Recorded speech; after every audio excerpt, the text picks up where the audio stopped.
Directed by Tomataka Shibayama, My Oni Girl is finally released on Netflix. As the anime releases on the streaming platform, we thought this would be the perfect time to give you an overview, talk about the ending, and discuss some details of the film so that you can have the best viewing experience. A spoiler warning is in order as we will be discussing essential plot points and character details from the film. If you're done watching it already, let's dive straight into the video. And while you're at it, please like the video and subscribe to our channel as it helps us a lot. Thank you, and let's move on to the basic plot. Making an effort to impress others can leave you feeling empty and dissatisfied with your own life. My Oni Girl, the new animated fantasy from co-director Tomataka Shibayama of A Whisker Away, follows high school student Hiragi as he learns this lesson. The movie follows the disenfranchised youngster as he is taken on a fantastical journey by an enigmatic female from a different world. For Hiragi, growing up in the steep countryside of the Yamagata prefecture has been a lonely affair. Even though he comes from a secure environment, his insatiable desire to help others, hoping they would like him back and accept him as a friend, has paradoxically led him to being taken advantage of by his classmates and being left without a true friend. Throughout the film, we see him being exploited by his classmates to complete chores, copy his homework, and even act as a stand-in boyfriend for a girl who wants to brag in front of her friends. None of them actually cared about Hiragi and just wanted to use him for his good nature. Hiragi is incapable of saying no to their faces. He is a reserved person who can't express his true desires in front of others. Despite the fact that he is unable to make friends, he tries his best to portray himself as an outgoing and helpful person, but he too understands that none of his friends will ever accept him as their own. But that knowledge never stopped him from helping others. So when he found Tsumugi in desperate need of help, Hiragi came to her rescue. Hiragi decides to take the strange grey and red-haired girl to his home, and the girl follows him after seeing some sort of smoke evaporate from his body.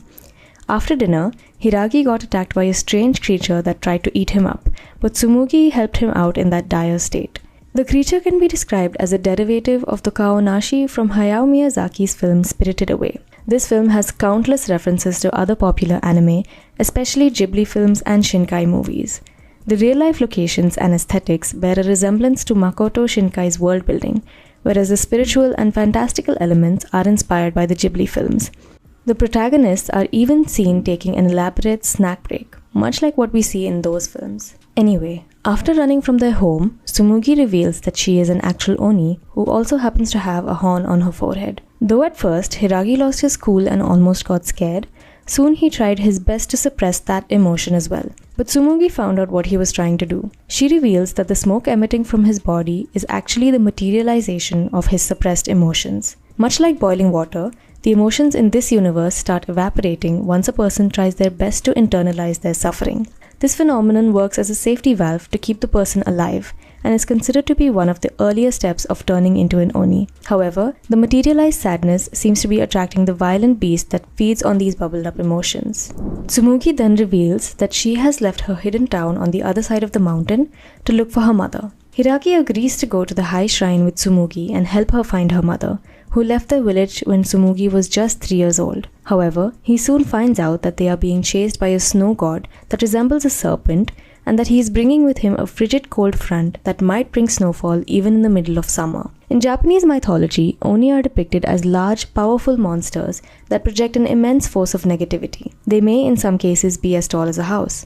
They may live in Jigoku, Japanese Buddhist hell, or on earth in mountains, caves, or other remote locations. Some common characteristics of Japanese Oni demons in folklore include that they usually carry a weapon like a club or iron rod for pummeling humans, and they wear rags or a loin cloth made of tiger fur skin. Sometimes they can be seen wearing robes. They have blue, red, or green skin and rarely a third eye. But the depiction of Oni in this universe is entirely different and more human-like, except for the horn. Oni are typically characterized as fierce, cruel, and evil, with a penchant for violence and eating human flesh. In some cases, they can fly, shapeshift, or possess objects, and in rare cases, Oni can be subdued, tamed, or even reformed. Despite their ruthlessness, Oni can also be manipulated to bring happiness. So the makers constructed their own version of the folklore, where they played around with the characteristics that best suited the story. Tsumugi tells Hiragi that there are only 2 types of Oni. Type 1, those who are born Oni like Tsumugi, and Type 2, those who turn into Oni for holding their emotions and true selves for too long. Through these dialogues, the makers probably wanted to highlight how pent-up emotions can change us without us even realizing it, and how expressing your feelings is probably the best way to vent out self-harming thoughts. So Oni have superhuman strength and the ability to shapeshift, possess objects, and sometimes fly. Female Oni are also good with magic and can cast curses or other spells. In folklore, Oni probably symbolized people's fear of nature and the natural world, as powerful restless yokai, which are destructive events such as storms and fires, can be caused by Oni. But in this case, the Oni are portrayed as the destruction of our inner selves. As Tsumugi is a born Oni, it probably suggests that she inherited the emotional instability of her parents or her ancestors, who became Oni after failing to function properly with their sentiments. Hiragi wanted to continue his public schooling, but his father was hell-bent on signing him up for private lessons. Hiragi was unable to convince his old man that these facilities would eventually weaken the confidence that he had been fighting to strengthen all this time. So he ran away from home with Tsumugi, and it gave him a chance to explore himself as a person capable of displaying complex emotions. However, the last interaction with his father made him boil with anger, which ended up attracting the snow god. Only the Oni kind could see the demon, and that meant Hiragi was turning into one himself.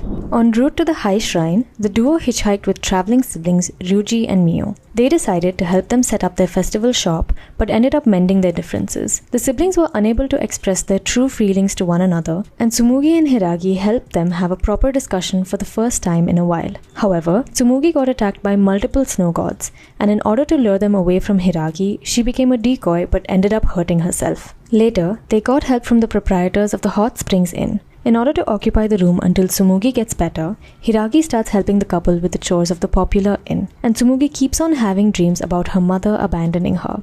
This goes to show that she is in no better condition than Hiragi, and just like him, she is somewhat dissatisfied with her father, who never paid attention to her requests. Soon, they left the inn and started their journey again. They encountered a small cafe in the hilly region and got attracted by a painting that addressed Oni mythology. Tsumugi always thought that the snow gods were the protectors of the Oni people, and they veiled their village with layers of snow so that the place could stay protected from humans. However, why the deities started attacking the very subjects they protect is still a mystery. The good-natured cafe owner treated them to some beverages and shared his worldview, which is anything but dull. He unknowingly inspired Tsumugi to visit the entire world, which is something that the Oni people are not allowed to do. As they reached the shrine after fighting another snow god, Tsumugi found her father, and it turned out that he had lied to her about her mother's whereabouts. He refused to tell her the truth, and Tsumugi in return berated Hiragi and compared him to his dad, who according to her forced his opinions on others. The two got separated, and a saddened Hiragi started emitting the mini Oni again. One of the snow gods gulped him up in front of his worried father, but as he could not see the snow god, it seemed like his son had disappeared into thin air. When he found Tsumugi and her father on their way to the Oni village, he asked for their help. Izuru was sure that it was beyond them to help Hiragi, but Tsumugi had an idea. The painting in the cafe suggested that the Oni who got swallowed by a snow god ended up on a different plane, and Tsumugi thought that by infiltrating that plane, she could help Hiragi. While rotting away inside the snow god's guts, Hiragi gets a vision of Tsumugi's mother, and it fills his heart with so much warmth that the energy manages to destroy the snow god and freeze Hiragi. But he ends up in the Oni village. An Oni guard helps him get inside the fort-like structure, where he meets the old ruler of the Oni, popularly known in Japanese folklore as Oni Baba, named Gozen. The makers made a slight joke by naming an old woman Gozen, which translates to young lady and signifies dawn. She informs Hiragi that the village is a safe haven for all the Onis, regardless of whether they were born that way or turned into one, as it gives them security from the outer world and suppresses their feelings. The place ensured their freedom, and that's why it was kept hidden for so long. But why the snow gods and their guardians have turned against them is still a mystery. In the meantime, Izuru and Tsumugi enter the village quite forcefully, ignoring the martial law, and finally the two kids reunite. Before that, Tsumugi eavesdropped and learned about the spirit mask, which is used to summon the snow gods. Her mother chose to be a priest of the snow gods, retired to Oni Island, a hidden shrine deep inside the village, and she abandoned everything to ensure the safety of the village. Tsumugi decides to break the mask to render the snow gods powerless, but before fleeing to Oni Island, she deceives Hiragi and traps him in a room. However, Izuru comes to his rescue, and the two follow her trail to Oni Island. They get attacked by a few snow gods, but Tsumugi manages to make her way inside the shrine that is situated over a hot spring. Inside, she finds the mask that her mother wore before summoning the snow gods, and soon Tsumugi is transported to a hidden realm where she gets to see her mother's point of view. At first, her mother was happy to sacrifice her life to ensure the well-being of her people, But soon she felt homesick and slightly jealous for not getting to spend her time with her family, like the rest of the village folk. The slight change in her resolve made the snow gods behave differently. They randomly started consuming innocent village folks and sent them inside a deep and dark realm, one that Tsumugi saw in the painting. Though Tsumugi always villainized her mother, after getting to see her struggle firsthand, she understood how much pain she had carried all those years. Soon she entered the realm as well, and the mother and daughter finally reunite after years of separation. They embraced each other and let go of their bottled-up emotions, which broke the charm, and the trapped Oni was sent back to their village, which was marked by the lights getting sucked up by the sky. The realm was destroyed, and following Hiragi's footsteps helped Tsumugi's consciousness to exit the realm. She woke up in Hiragi's arms, and this time Hiragi helped her, driven by his friendship and not by his urge to be accepted among his peers. His emotions were true, and thus he lost the horn. The Oni family was finally whole again, and Hiragi returned home. But in the process, the village got exposed to the outer world. Gozen was unsure about their future, but it seems this is the only way the Oni can get into the mainstream of society. Suppressing their feelings and bottling up emotions is no way to function properly, and the makers probably wanted to highlight this fact. As the Oni represent emotionally dysfunctional people in this universe, the village they live in probably represents their comfort zone. So probably the makers wanted to highlight the fact that getting out of one's comfort zone is the only way to cure this supposed impairment.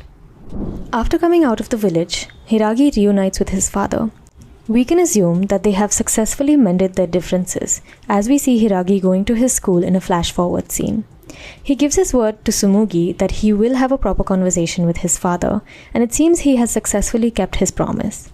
One day, Tsumugi comes to visit him and he returns the talisman or good luck charm that she gave him. Now that the both of them have finally overcome the obstacles of their lives, they open their hearts out and confess their love to one another, but the makers left this part ambiguous.